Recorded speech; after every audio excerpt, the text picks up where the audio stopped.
All I can say is I hope that it didn't revert. Oh. Can I say welcome? Yes. Everybody, we're on. Welcome. It's a very big day today. We're celebrating. First of all, we're celebrating that there's no violence in the streets, even though half our population feels one way and perhaps the other half feels another way. We are America, and we're going to remember it. For my part, I am going to do what Biden asked for. I'm going to feel in my heart that we are one America. No more blue and no more red, but us. And this painting is why I did that painting.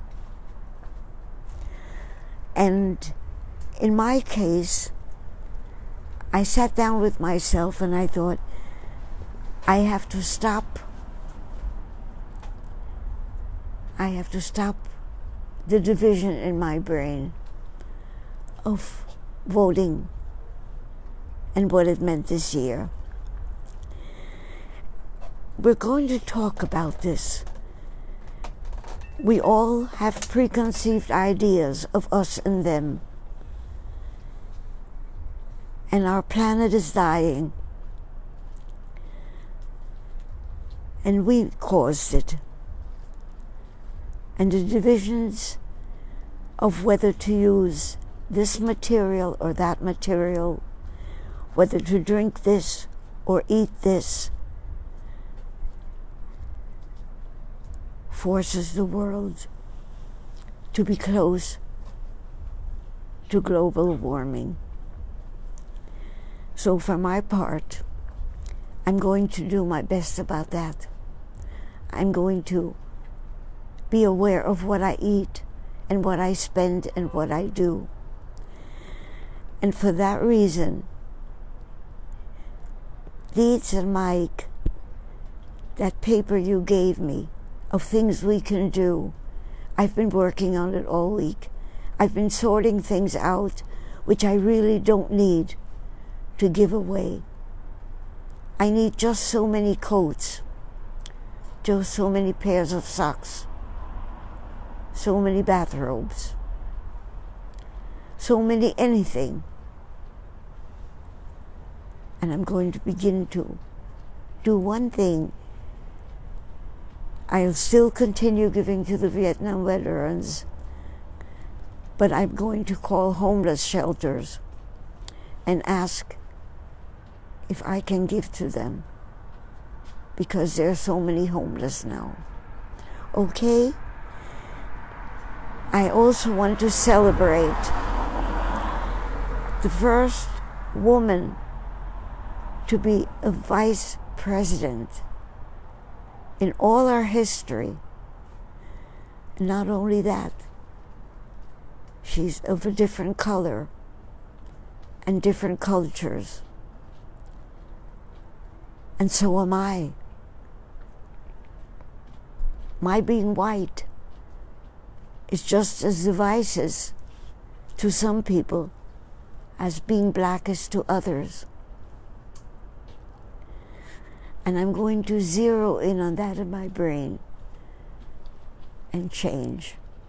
When these 4 years are up, I'm going to be a better person. I promise you, Biden, I do. Okay, guys, now let me get back to business. I need to talk about how we see each other. One of each of us is in here. And this is my time, my wonderful time of freedom. I can do anything I want to because nobody knows what's inside of my house. I can't let anybody in. So I haven't dusted in quite a while, but I'm using that time. When Linda and I decided, I don't know, not all of you watched the broadcast when I mentioned that we decided I was going to do a drawing of her that would please her and me. She said, do it so I can know how you see me. And I said, no, I want you to love it. And we found out that she didn't know how people see her. And I didn't know, in the same token, how people see me. Because the only time I've seen myself, or she has seen herself, is by looking in the mirror. What do we do when we look in the mirror? Is my lipstick on straight? Are there some crumbs where I was eating my muffin? Do I have a lot of wrinkles? Nah, it's the fault of the light. And we both suddenly realized, you, when you watch us, determine what we look like. Because if you are sour, I will be sour too. If you talk politics and you look angry, I will look angry too. So that each of us decides who the other person is, and the other person obeys it, which is an earth-shaking thing. I want to tell you, I was doing 3 paintings for Goldman Sachs, and the first 2 paintings were of construction of their building at 85 Broad in Manhattan. And I loved doing them because I learned so much and people were so nice to me. But the 3rd painting, they gave me a whole list of their executives. And I met most of them and did them. And before I left the painting as finished, I made sure the secretaries of each person also said it looks just like him or her. Well, the man who had commissioned me looked at the painting and he said, who are those people? And I said, this is so-and-so, da-dum, da-dum, da-dum, da-dum. And he said, but I don't recognize them. And I was in shock and I said, but they liked it. They said it looked like them. And I even checked with their secretaries and they said the same thing. And he said, I'm sorry, Hedy, I don't see a resemblance to these people. So I said, well, let's sit down and work. And we sat down and we worked. And it wasn't the faces, it was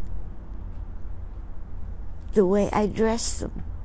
I wasn't crisp enough. So I began with the collar and the tie, and I crisped the edges. I went to the pockets, and I crisped the edges. And I made everything very crisp. And then he said, that looks like him.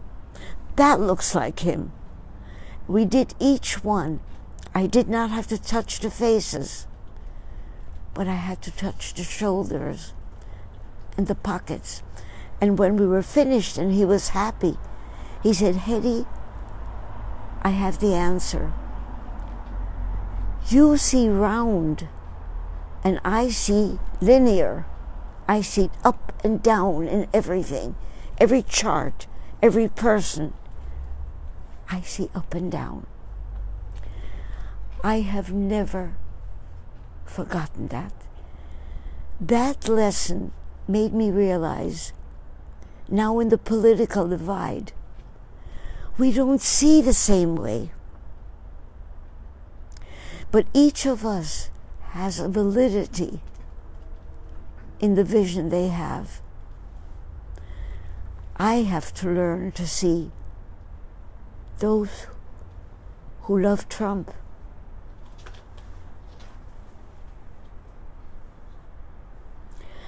We each have a definite rule. In my case, anybody, my country,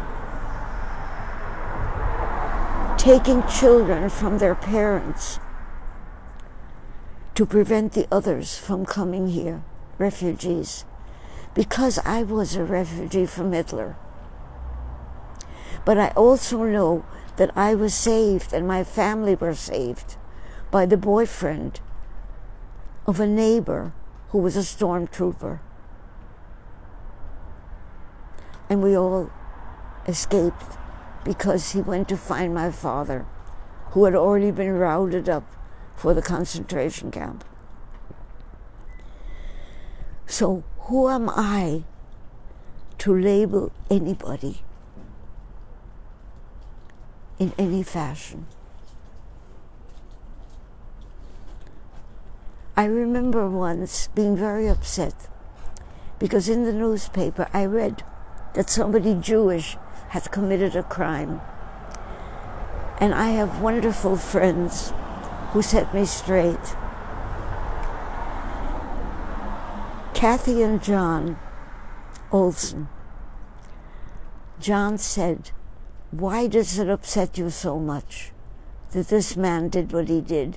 And I said, "Because he's my people." And John said, "No, Hedy. People who do evil are not your people. No matter what group they belong to, your people are people like you who practice kindness." So I am going to go into the new presidency remembering John Olson, the stormtrooper, and Greg, who told me, when you listen to people, hear them. If they don't feel the way you do, ask them why and hear them. Okay. Michelle has a historic note. Tonight is the 82nd anniversary of Kristallnacht. And we are celebrating a man right now whose vice president has a Jewish husband. Think a minute. That's my America. When a woman of African and Indian descent and a Jewish husband are the vice presidential family of my country.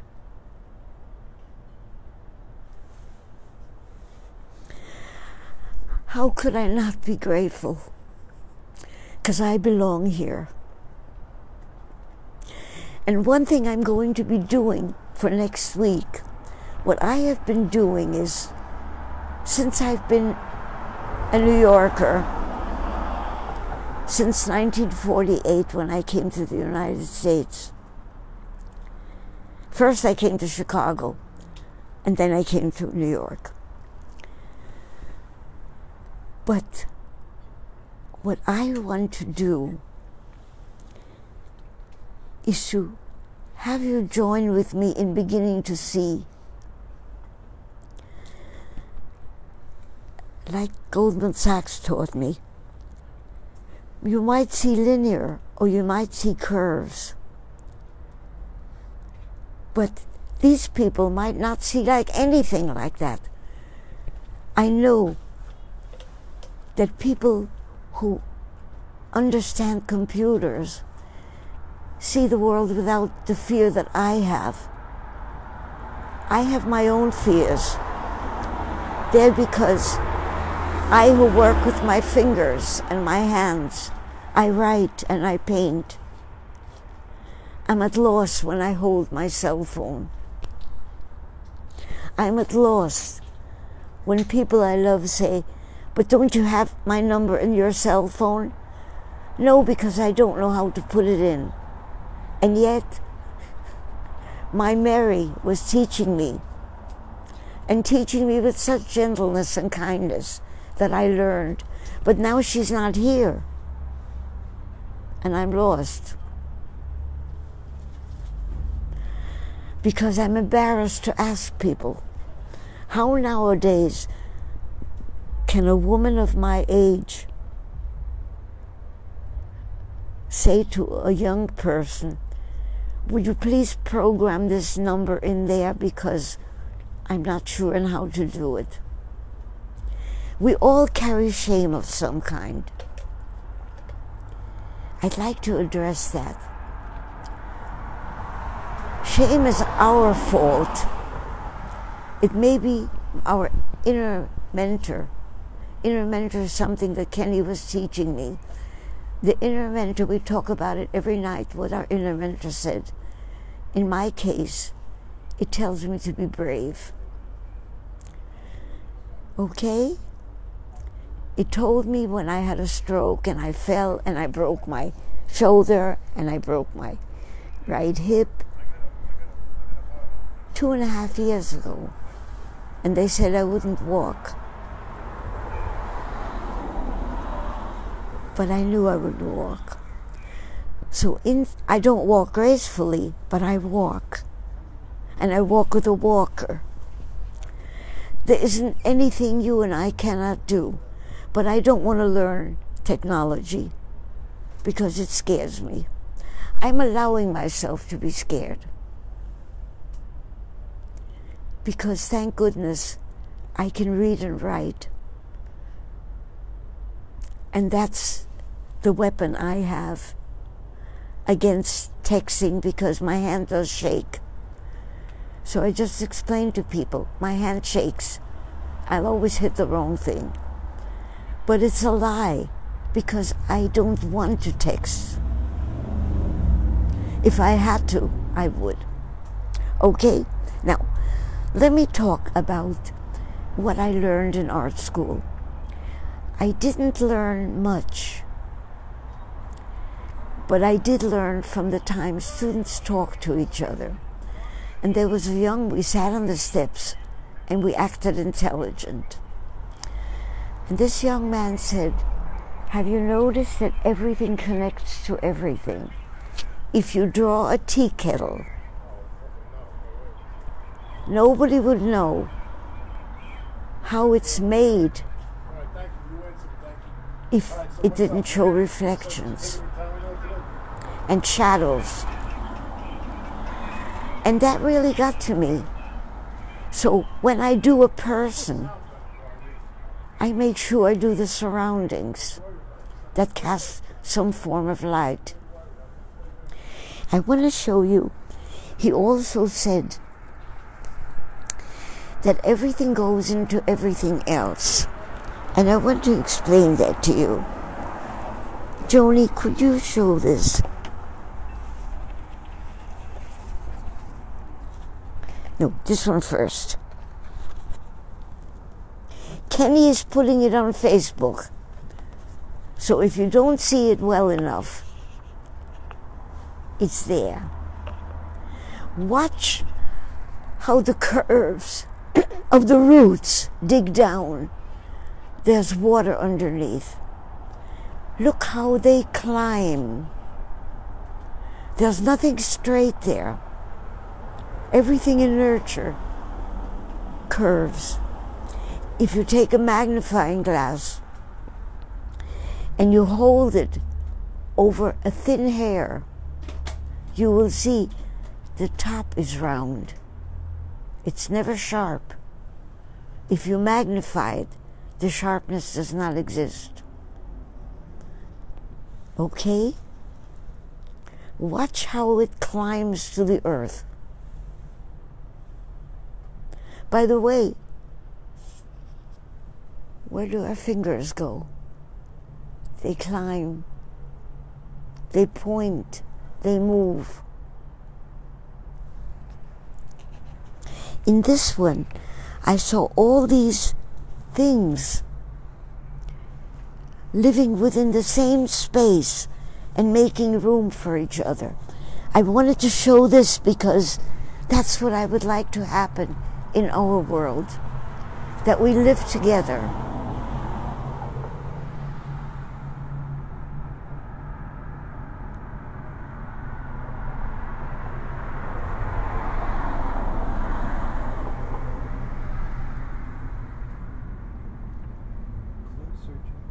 Closer and straighter. A little closer.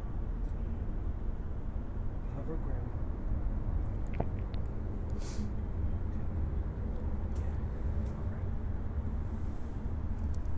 Guys, join with me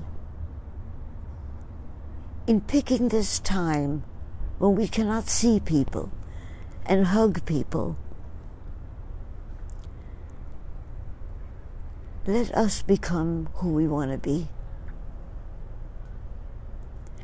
I want to stop being ashamed of not understanding technology.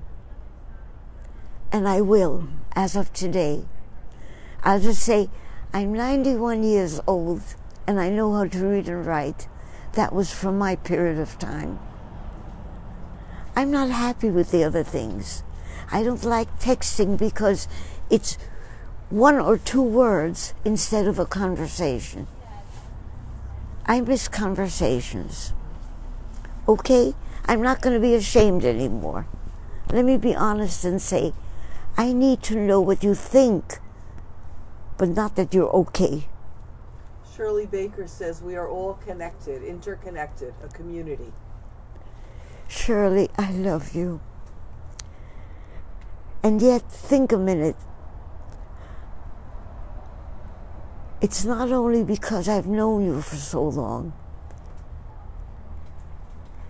but it's also because when you came to visit that day with your friend, you showed me a different world that made me so happy. I don't have many minutes left, but Shirley, you have or you can get my number and my email. I can't communicate on Facebook because I've gotten such weird messages from some people. So I don't speak personally, only like this. Okay? And I would love to hear what's happening with you. Okay? Now, because my time is nearly over, let me just say one thing from Shakespeare.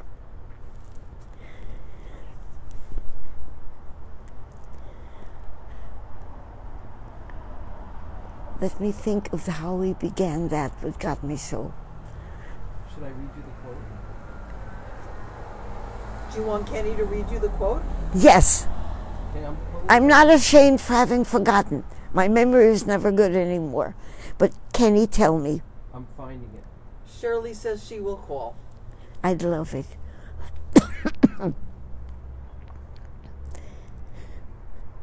The fault, dear Bruce. Ah, thank you. Yes. The fault, dear Brutus, lies not in the stars, but in ourselves, that we are underlings. I don't want to be an underling. I'm going to become somebody who doesn't worry if you believe in something which I don't. I love you all. Is there anything anybody wants to say? Again, let me just say, people, when you want to be friends on Facebook, I okay it. It's because I know that's the key for being allowed to listen to me and for you being allowed to say anything. But I cannot speak personally to you on Facebook because then the personal disappears because strangers are listening. Laura Silver says, Hedy, you are an overly. And Julie Williams, our Julie, says, such beautiful drawings. Wow. And Thank yes, you. we need to view the isolation of the pandemic as an opportunity instead of a burden or deprivation. Also, thank you for validating my own aversion to technology. Love you. Oh, that feels wonderful. That's wonderful. I just need to say, Julie is a writer who keeps it within herself and doesn't let the world know. And since I agree with all of her thoughts, because we've spoken for so many years, Julie, Right. Joe, So Kenny, no, Joe Tripp.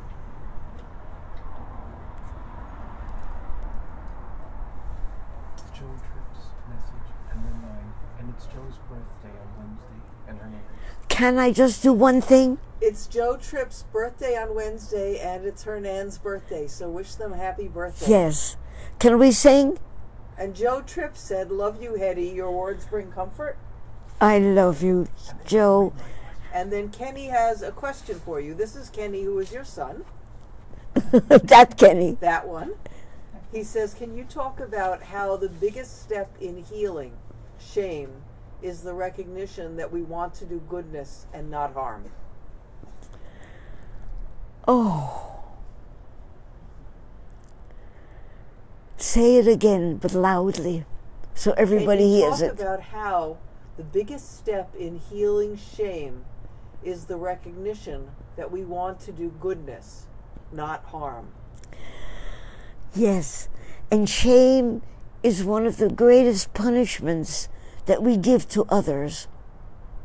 When I started to work in the prison system, that was at Sing Sing, and I spoke to people, and I did counseling through the teachings of, which I would love to tell you one day, but maybe we'll do another one on that, because I learned so much.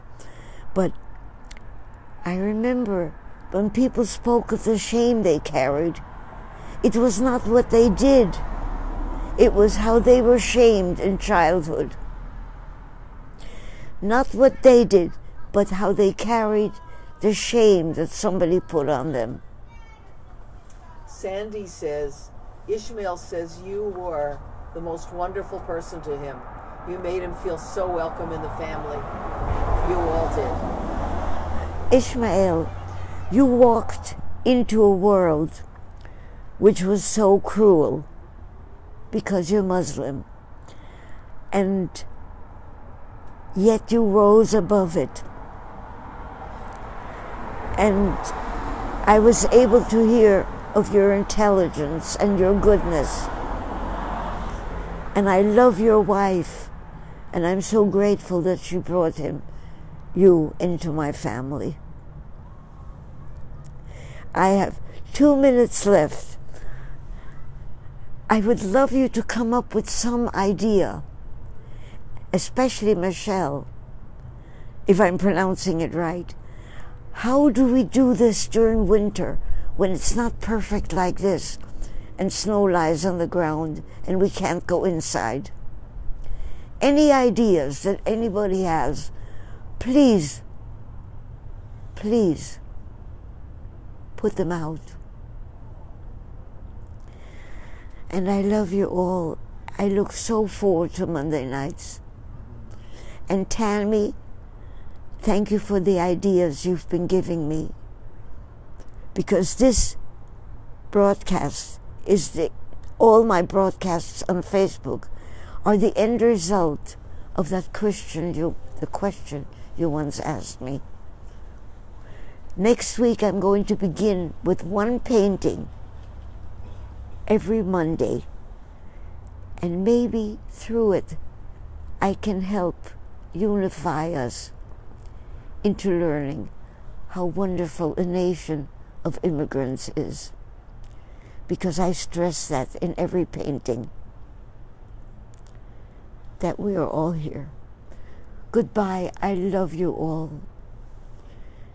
Peace and happiness, and let's make our country be ours.